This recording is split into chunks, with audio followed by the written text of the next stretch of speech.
Hello everyone, সবাইকে অভিনন্দন। আমরা আইটেল একটি মোবাইল পেয়েছি। এটি নতুন একদম আইটি 5235 আইটেল।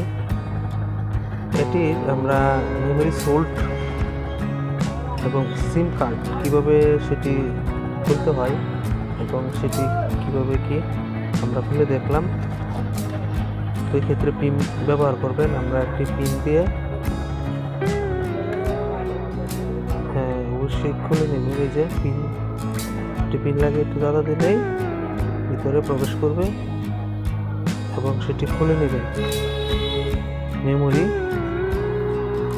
সিম এগুলো ওই পাশে।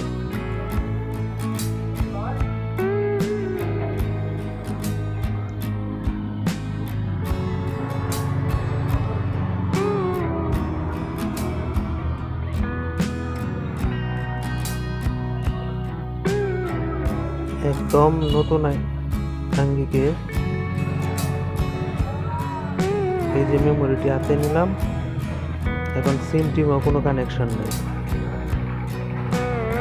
তো ঠিক আপনারা পরবর্তীতে আবার লাগিয়ে নেবেন।